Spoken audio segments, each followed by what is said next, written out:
ఇప్పుడు వరంగల్ ఉమ్మడి జిల్లా విషయానికి వస్తే, ప్రత్యేకంగా వరంగల్ సిటీ విషయానికి వస్తే డ్రైనేజ్ వ్యవస్థ అనేది అది ఎప్పటి నుంచో పట్టి పీడిస్తూ ఉంది. వరంగల్లో వర్షం అంటే అది రెండు తెలుగు రాష్ట్రాల్లో హాట్ టాపిక్గా మారబోతా ఉంది. మరి వరంగల్ ప్రజలకు ఈ డ్రైనేజీ వ్యవస్థపై మోక్షం ఎప్పుడు కలవబోతుంది? దానికే ప్రణాళిక రూపొందించుకోబోతున్నాం.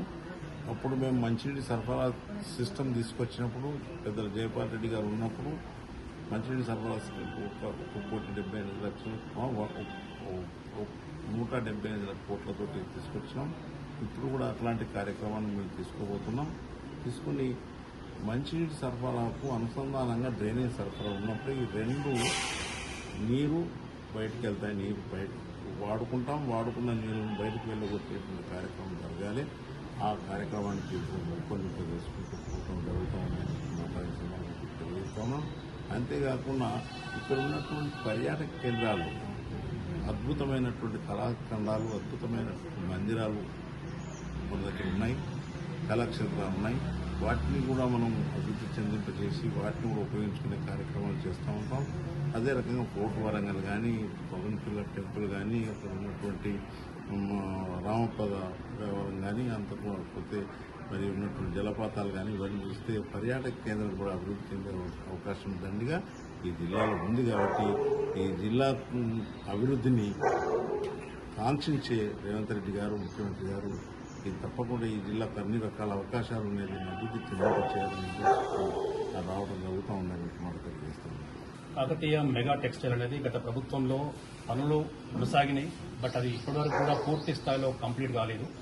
రెండవ రాజధానిగా గుర్తింపు రాబోతుందన్న ఈ తరుణంలో ఈవెన్ మామ్నూరు ఎయిర్పోర్ట్ అనేది పూర్తించాల్సిన అవసరం ఎంతైనా ఉంది. సో దీనికి సంబంధించి సెంట్రల్ గవర్నమెంట్ విషయంలో కూడా పూర్తి స్థాయి సపోర్ట్ అనేది గత ప్రభుత్వంలో ఉన్నప్పుడు ఉంది. మరి ఈ ప్రభుత్వంలో, రేవంత్ రెడ్డి గారి ప్రభుత్వంలో మామ్నూరు ఎయిర్పోర్టు మెగా టెక్స్టైల్ అనేది పూర్తి స్థాయిలో ప్రజానికానికి ఎప్పుడు అందుబాటులో ఉండబోతుంది?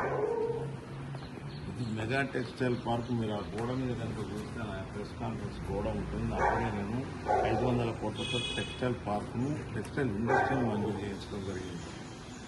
ఎయిర్పోర్ట్ కూడా అప్పుడు కూడా నా పార్లమెంట్లో అనేక సందర్భాల్లో నేను ప్రస్తావించి ఎయిర్పోర్ట్ని తీసుకురావడానికి ప్రయత్నం చేయడం జరిగింది. అది మంజూరి అయ్యి భూసేకరణలో ఉన్నటువంటి పరిస్థితులు ఉన్నాయి. దాన్ని భూసేకరణ చేస్తాం, దాన్ని మంజూరు చేయిస్తాం. ఆ రకంగా ముందుకు వెళ్ళేటువంటి కార్యక్రమాన్ని తీసుకుంటాం. దీనికి అనేక అవకాశాలు ఉన్నాయి అని ఇందాక కూడా చెప్పుకున్నాను. వరంగల్ వేగంగా అభివృద్ధి చెందటానికి కావలసిన అనువైనటువంటి వాతావరణం ఉంది, అనువైనటువంటి రోడ్డు సౌకర్యం ఉంది, రైలు సౌకర్యం ఉన్నది, ఇప్పుడు విమాన సౌకర్యం కూడా రాబోతా ఉంది అనేటువంటి మాట తెలియజేస్తా ఉన్నాను.